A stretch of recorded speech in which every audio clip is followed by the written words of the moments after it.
Moostrel is our flagship American brown ale. It's 5.1% alcohol.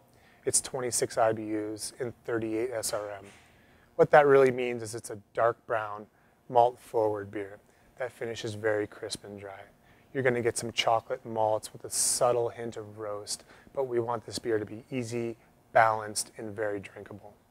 It actually started from our founders as their homebrew recipe.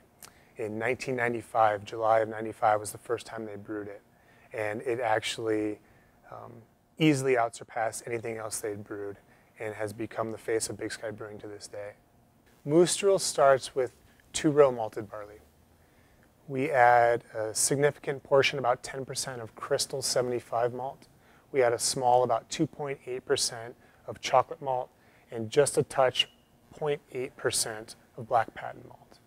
It's hopped with East Kent Goldings, Liberty, and Willamette hops. The Liberty and Willamette hops are used primarily for the flavoring and late addition hops.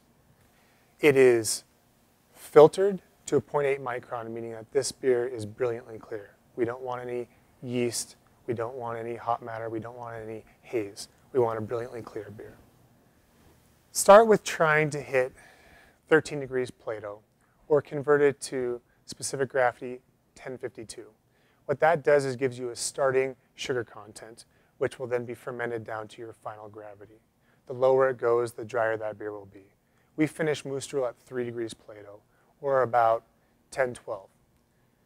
That is going to also set up your alcohol by volume because, again, that sugar fermented is what is directly related to how much alcohol you're going to have in that beer. By having it dry, by having that beer fully attenuated, it's also going to enhance the bittering qualities from those hops we added earlier. We are trying to gain about 26 IBUs.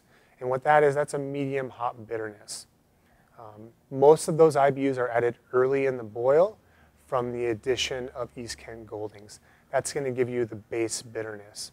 We add a little bit of Willamette and Liberty hops later in the boil for more flavoring hops, but they are primarily there for flavor rather than IBUs. And so they make up the remainder of that. Well, the first thing people will point out is the name. It gets a lot of attention for its name. But what's special to me about this beer is its quality and consistency. This beer is very balanced and very drinkable. It pairs great with foods, almost anything off the grill, any kind of burger, any kind of red meat. I actually like it in whole wheat pancakes myself. It's very versatile, and I can find it in a lot of different places. It's special to me when I can travel to 23 different states and see Moostrel on the shelves, and people recognize not only Big Sky Brewing Company, but the Montana beer scene from the site of a Moostrel.